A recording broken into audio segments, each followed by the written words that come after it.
Selamat sore dok, jumpa Ya, lagi. sore. Ya. Praktek nih Eh, dok. enggak. Sudah di rumah ini, di rumah. Saya pikir masih praktek nih dok. Tadi saya di nggak konek-konek ke dokter kayaknya, makanya saya minta geser waktunya nih dok. Ya, ya.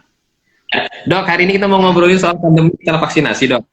Ya kan, ini kan lagi heboh-hebohnya vaksinasi sekarang. Kemudian juga vaksinasi ini masih ada pro dan kontra di tengah masyarakat. Sama lah ketika hadirnya corona juga ada pro dan kontra. Nah, menurut dokter sendiri, apakah dengan adanya vaksinasi itu juga akan menurunkan angka pandemi kita, atau justru kita mulai corona udah menghilang, gimana dok kira-kira pandangan dokter ini sebagai ketua ID nih? Oke, yang pertama perlu beri pemahaman, diluruskan dulu ya, Hmm, bahwa hmm, eh, vaksinasi itu adalah bagian dari upaya dalam rangka dari upaya pak. penanggulangan COVID. Ya, bagian dari upaya ya, hanya salah satu dari sekian banyak upaya ya. Hmm, Tujuannya untuk menciptakan, mendapatkan secepat mungkin herd immunity.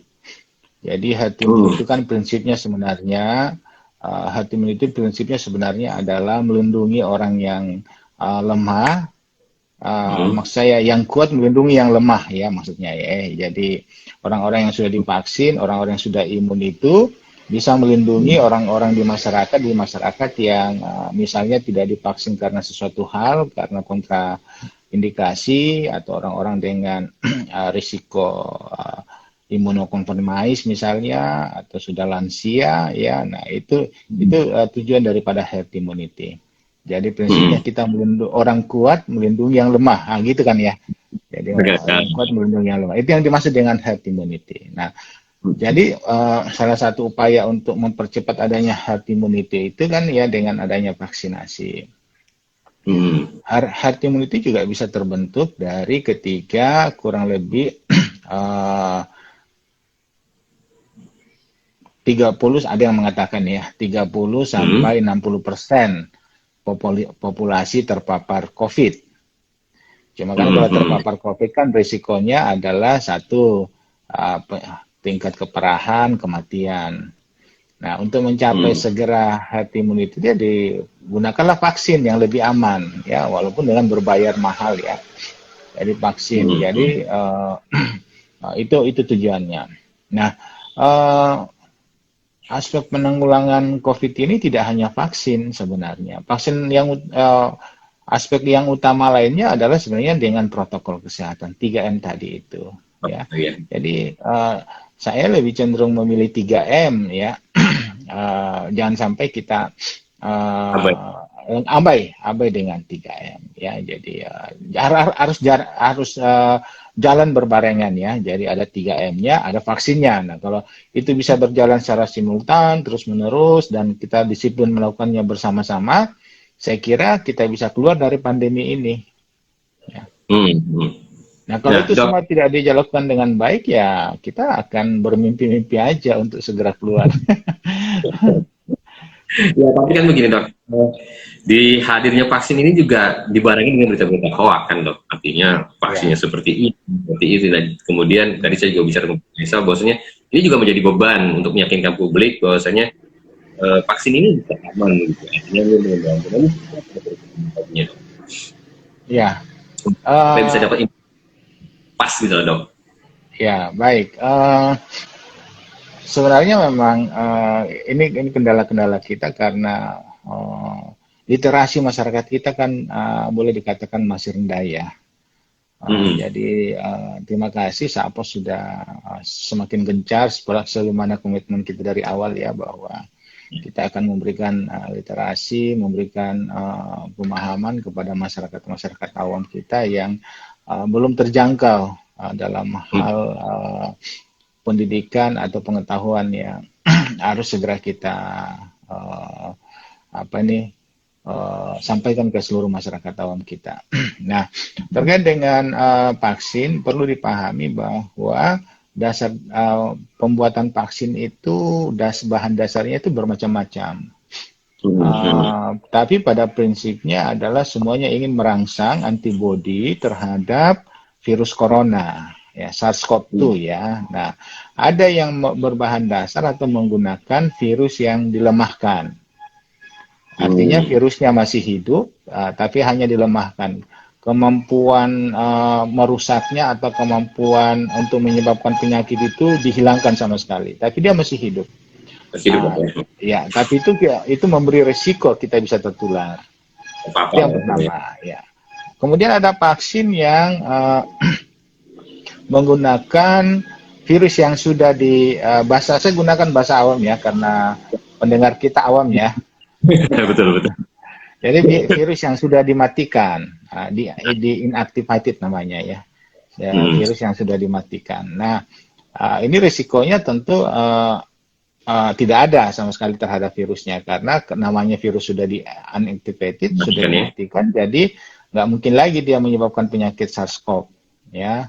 Nah, cuma memang bisa saja di dalam vaksin yang sudah dimatikan itu kan ditambahkan adjuvang namanya, beberapa zat, beberapa mineral ya, untuk memperkuat sehingga kita cepat mengenal. Nah, itu yang bisa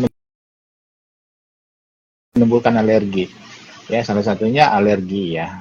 Itu bisa terjadi. Misalnya orang jadi gatal-gatal atau bengkak pada daerah suntikan. Nah, itu kemungkinan yang terjadi. Kelemahan vaksin, kelebihan vaksin dengan unactivated itu vaksin yang sudah dimatikan, virus yang sudah dimatikan itu keamanannya sangat tinggi, ya, sangat tinggi sekali keamanannya.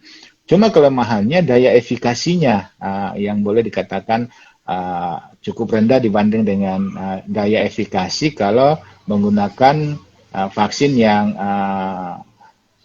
setengah mati setengah hidup tadi itu ya, yang dilemahkan ya. Tentu yang dilemahkan lebih kuat merangsang. Apalagi kalau misalnya orang yang terpapar langsung dengan virus corona itu daya efikasinya sangat tinggi sekali, daya rangsang terhadap antibodi kita sangat tinggi sekali. Nah, kemudian ada vaksin dengan model menggunakan RNA. Yang sekarang ini kita kenal RNA sintesis ya. Jadi dibuatlah RNA yang sama dengan RNA virus dari gen yang ingin kita target untuk diciptakan antibodinya. Kebetulan kan umumnya menggunakan targetnya itu protein S. Ya, protein S pada virus itu adalah protein yang melekat atau melengket atau berpasangan dengan reseptor pada tubuh kita. Jadi itu yang jadi targetnya sebenarnya. Nah, contoh RNA itulah yang dicontoh, kemudian diperbanyak, disuntikan ke dalam tubuh kita dengan harapan tubuh kita akan membentuk protein yang sama dengan yang dimiliki oleh virus, ya, S-spike-nya itu protein S-nya, sehingga antibodi terbentuk untuk melawan protein yang dibentuk tubuh sendiri tadi itu yang sama dengan virus. Nah, itu teknologi yang digunakan oleh Pfizer sama Moderna. Itu termasuk teknologi baru itu ya. Apa kelebihannya? Kelebihannya adalah daya rangsangnya terhadap antibodi kita itu sangat tinggi sekali.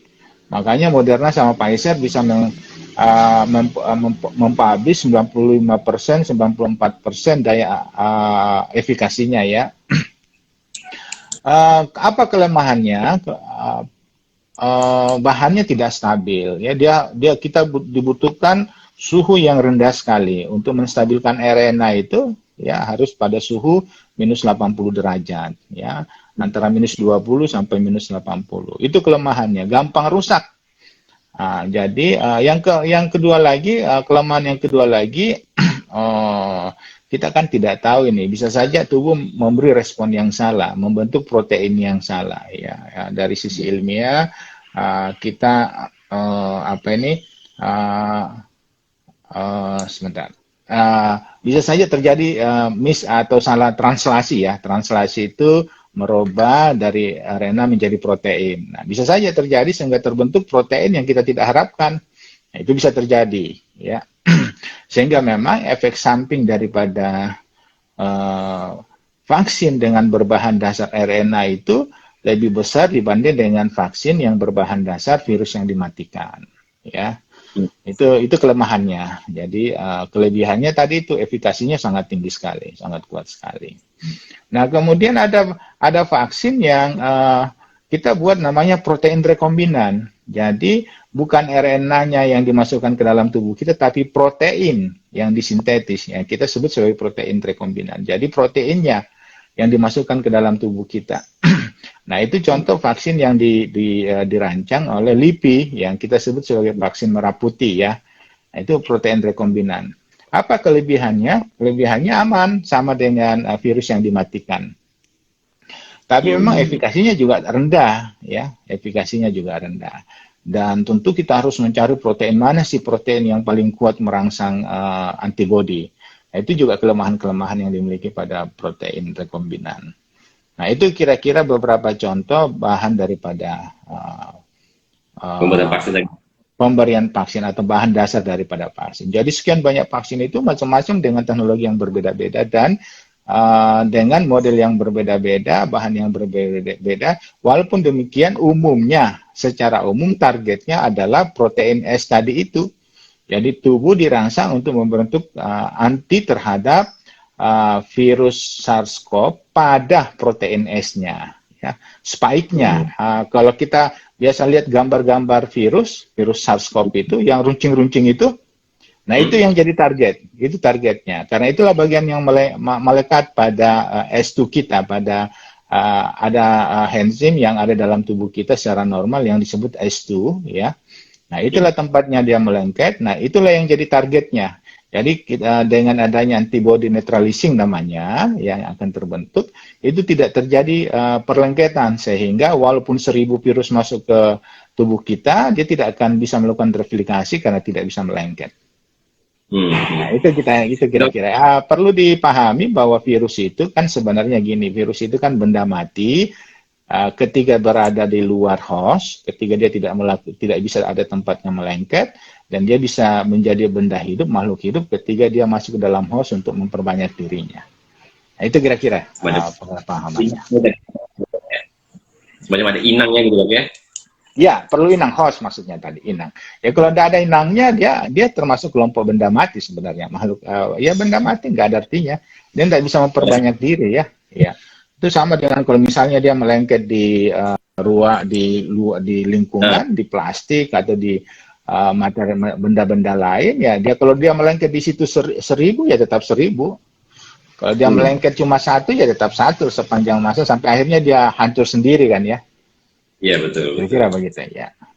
Dok, kan ada juga pemahaman berkembang di masyarakat. Sekarang ini vaksin sudah muncul gitu kan, ada vaksinnya. Tapi sendiri corona sendiri COVID-19 sendiri ada varian-varian baru lagi gitu, kalau nggak salah sudah berapa bulan. Ya. Ini efektif nggak? Nanti ada vaksin lagi, vaksin lagi. Ini kan, ini pertanyaan di tengah masa kita yang lagi ramai sih sekarang seperti itu. Gimana dok? Ya.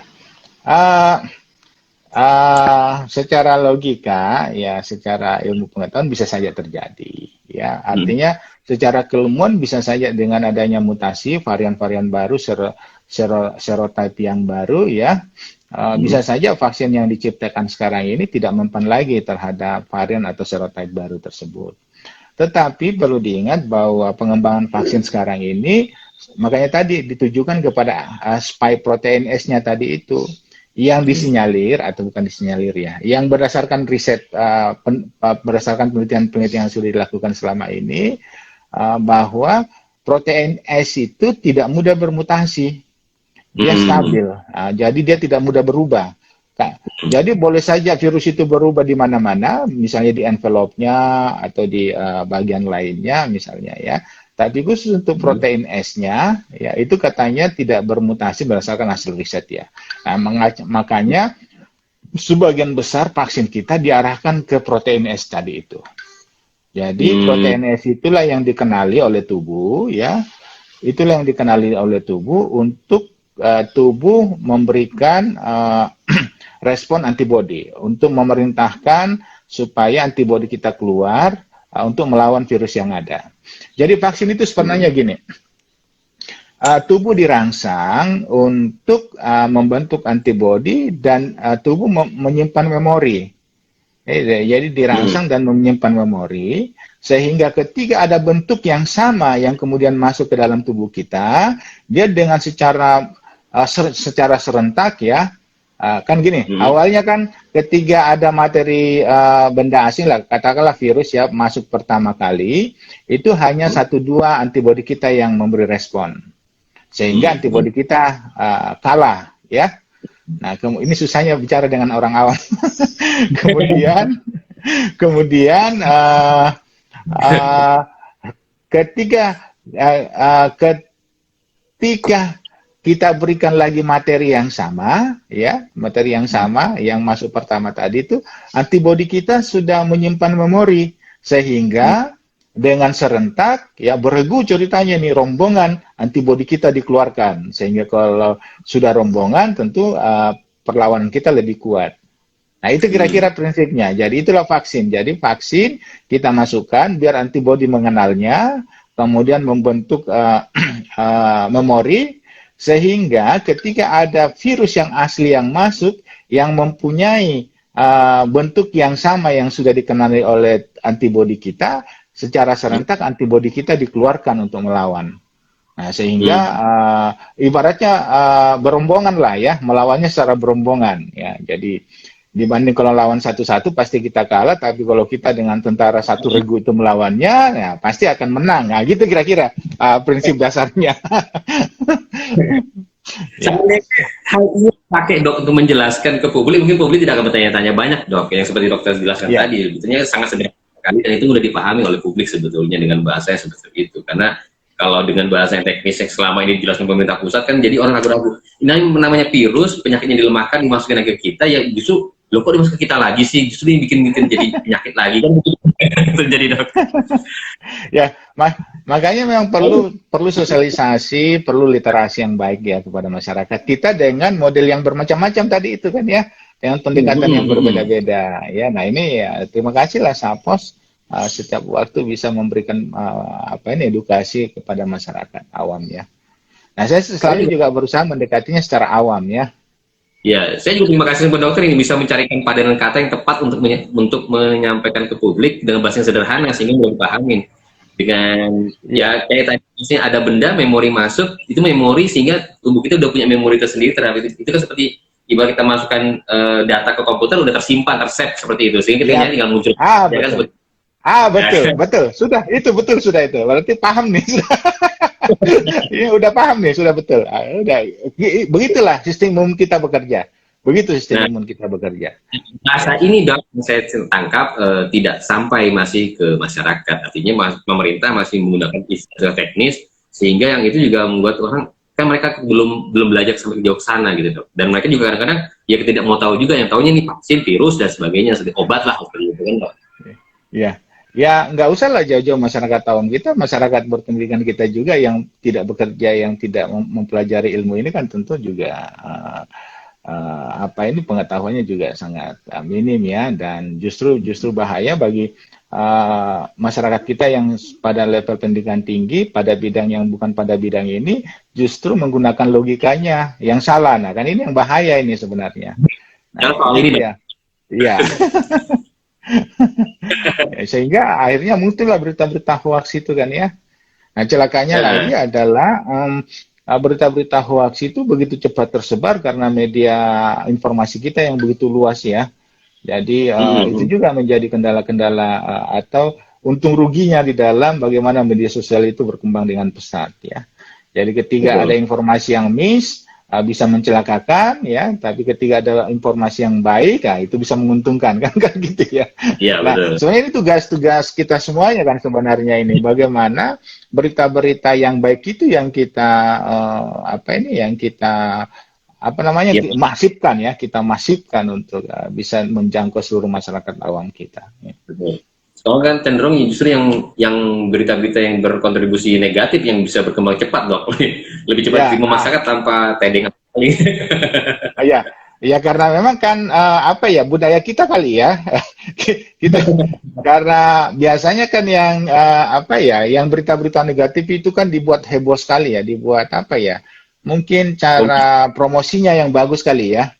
Cara mempromosikan yang bagus, sementara berita-berita baik itu diberitakan dengan sederhana sekali ya. Jadi akhirnya orang lebih tertarik pada berita yang dibuat wah itu. Contoh misalnya ada berita hoax terkait dengan bagaimana artis melibatkan diri menyampaikan berita-berita yang sebenarnya tidak benar kan ya, memanggil Iya, yang mengaku sebagai ahli mikrobiologi, ada kan ya berita itu ya, iya, yang iya, iya. sudah membuat ramuan sekian dikirim ke Inggris ya. Bayangkan artis tuh ya kan yang memfasilitasinya ya, tentu heboh yang kayak kayak gini nih kan ya. Nah, Iya, betul, betul. sementara upaya-upaya kita yang berita-berita positif itu hanya diberitakan dengan sederhana sekali ya, sehingga ya tentu masyarakat-masyarakat kita yang suka kehebohan itu ya lebih memilih membaca, melihat, mendengar berita-berita yang wah tadi itu ya. Ya, Dok, kita kan lihat sendiri tren Kaltim ini juga yang positif semakin banyak gitu kan, walaupun juga Ya, yang sembuh juga banyak. Tetapi kan juga angka positif yang kemarin sampai 765 sekian itu hari Rabu kemarin ya, juga dua, pas ya, gitu, Dok. ya. Nah, kira-kira kalau vaksin ini masif, Dok, apakah kemungkinan besarnya bisa menurunkan angka-angka yang positif itu? Ya kalau kan gini, memang kan laporan ilmiah dari vaksin Sinovac ini berdasarkan penelitian yang dilakukan di Bandung ya, laporan Hmm. Balai POM itu kan, BP POM itu 65,3% kan ya. Nah artinya Hmm. bahwa dari 100 orang yang divaksin ada 65,3% yang memberikan efek perlindungan ya. Hmm. Artinya itu kan data ilmiah kan ya. Nah, artinya kalau ada uh, yang tadinya kalau kita tidak divaksin ada 1.000 orang yang harus tertular, akhirnya sisa menjadi 350 orang saja. Ya, misalnya seperti gitu ya.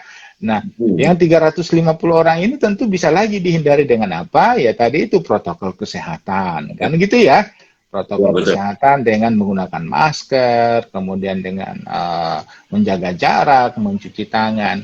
Nah, untung-untung lagi kalau tingkat kesadaran kita lebih tinggi lagi dengan menambah sistem imun kita melalui perbaikan gizi, misalnya. Ya, Iya. ya. Nanti kan semakin semakin banyak upaya-upaya menjadi kumulatif, akhirnya lama-lama kita bisa misalnya yang tadinya harus 1.000 tertular, akhirnya sisa 100 orang yang tertular. Ya, kan misalnya seperti begitu ya. Nah, kalau sudah terjadi seperti gitu, 100 orang yang kemungkinan bisa tertular ini sudah terlindungi Hmm. oleh yang 900 tadi itu, itulah yang disebut herd immunity. Oh. Ya, paham ya maksudnya ya? Oke. Ya, oke. Nah, itulah yang kita maksud dengan herd immunity. Nah, kalau Ya, sudah ya. ada 100 yang rentan, tetapi ada 900 yang sudah, baik itu dari sisi protokol aman, dari sisi vaksin aman, dari sisi gizi aman, ya Hmm. akhirnya semuanya tidak tertular ya karena dilindungi oleh yang 900 tadi itu. Nah, itu harapan kita. Nah, kalau itu berjalan dengan baik, simultan dan terus-menerus, ya setahun ini mudah-mudahan kita bisa selesai dengan COVID ya. Hmm. Jadi yang melindungi justru lebih banyak daripada yang dilindungi, Dok ya? Ya, betul. Ya, ya, betul.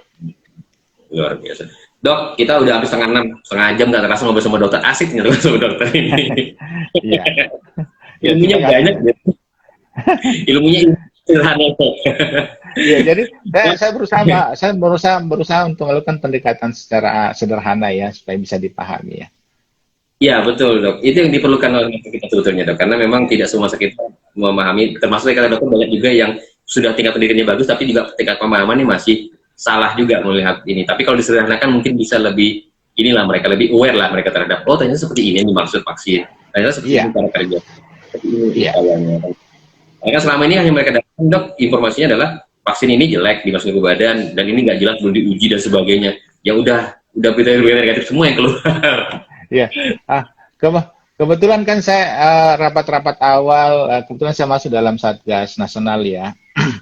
Di ID, nah, maksudnya dalam hal di ID, kayak ada Satgas Nasional ID, jadi rapat-rapat tentang vaksin itu awal-awal itu dari bulan 9 sudah ikuti terus ya bagaimana persiapan pemerintah terhadap vaksin Sinovac, kenapa pemerintah memilih Sinovac, kemudian bagaimana pemerintah mengirim MUI maupun Balai POM ke Cina untuk melihat good manufacturingnya ya, dan semua itu dilaporkan dengan bagus, akhirnya keluarlah sertifikat halal dari dan suci dari MUI, kemudian juga keluar pernyataan resmi dari Balai POM bahwa boleh digunakan untuk EUA-nya, emergency use authority-nya, ya artinya bagi ID ya itu dua lembaga yang kapabel, kompeten untuk menyatakan bahwa vaksin bisa digunakan. Kan gitu ya. Betul. Dok, terakhir, Isa, pesan-pesannya untuk vaksin ini supaya juga bisa lebih masif lagi di Kaltim, sehingga juga yang lebih sehat lebih banyak ketimbang yang sakit. Ya, saya kira penolakan masyarakat terhadap vaksin saya kira sudah semakin rendah ya, karena melihat bagaimana antusias nakes untuk mau divaksin berlomba-lomba ya. Tapi memang sistem pendaftaran, kemudian ini kan dari kendala dari sistem pemerintah lagi malah sebenarnya ya. Bagaimana pemerintah bisa melakukan satu sistem administrasi pendaftaran untuk siapa yang mau divaksin ya. Kemudian pengadaan vaksin juga kalau bisa dipercepat, distribusinya diperbaiki ya, dan pelaksanaannya kalau bisa dibuat semacam masif juga ya, artinya melibatkan begitu banyak nakes untuk melakukan penyuntikan sehingga lebih cepat ya, lebih banyak yang divaksin cepat kan lebih bagus daripada kita menunda-nunda ya hanya dengan persoalan administrasi saja. Saya kira itu mudah-mudahan dengan segala gerak upaya yang dilakukan pemerintah, baik pemerintah pusat maupun pemerintah provinsi, luar biasa provinsi ya melakukan pengadaan vaksin saat ini, bagaimana melakukan koneksi ke pusat sehingga kita bisa mendapatkan vaksin yang lebih banyak.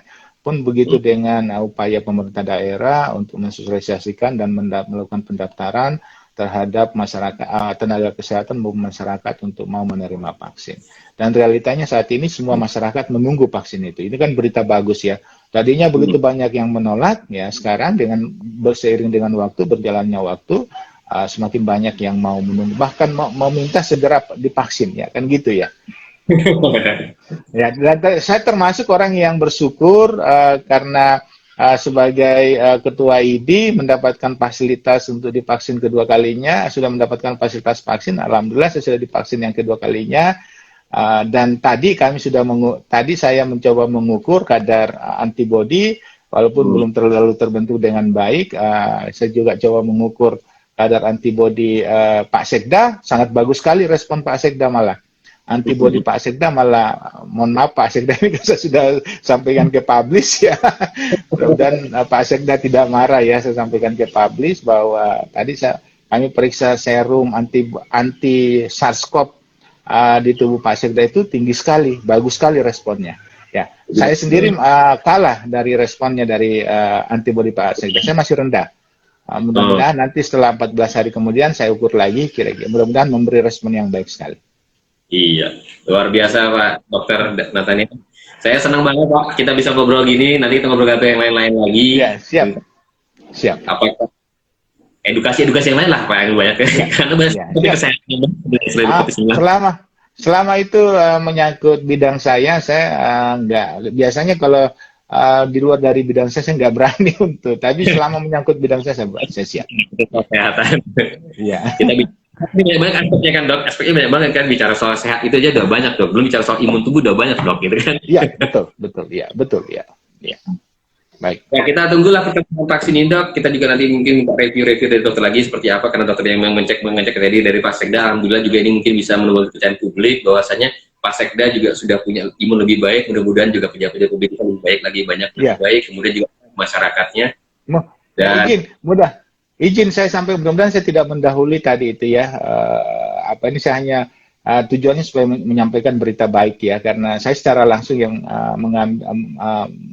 saya secara langsung terlibat dalam pemeriksaan kadar antibodi Pak Sekda terhadap SARS-CoV ya. Setprop maksud saya, Pak Setprop ya. Jadi mengukur kadar antibodi terhadap SARS-CoV ya. Dan itu responnya sangat baik sekali. Saya kalah malah. Saya kalah 3 kali lipatnya malah. Jadi alhamdulillah. Makanya saya senang sekali mendapatkan hasil respon imun Pak Sekda yang luar biasa sekali. Artinya ada harapan ya di situ, Dok ya. Ada harapan. Itu kan baru saya ngambilnya kan pada 14 hari pasca penyuntikan pertama kan ya. Jadi 14 hari kita ukur. Nah, apalagi kalau 14 hari setelah penyuntikan kedua, saya kira akan lebih tinggi lagi. Iya, lebih. Mudah-mudahan respon yang diberikan Pak Sekda itu sama pada semua orang. Ya, mudah-mudahan. Jadi itulah yang 65,3% tadi itu. Iya, Jadi Pak Sekda udah masuk dalam 65,3% tadi itu. Saya masih ragu apakah saya masuk dalam 65,3 tadi itu tadi. Karena masih kadarnya masih rendah. Mudah-mudahan setelah penyuntikan kedua bisa lebih tinggi lagi. Dok, kan imunnya lebih bagus lagi, antibodinya lebih Ya, bagus, jadi dokter ya, sehingga tetap berbagi ilmu buat masyarakat Kota Samarinda dan Kaltim khususnya lah, Dok. ya, ya. Ya. Baik, terima kasih Pak. Ya, Ya. ya. Selamat sore, dokter. Ya, selamat salam.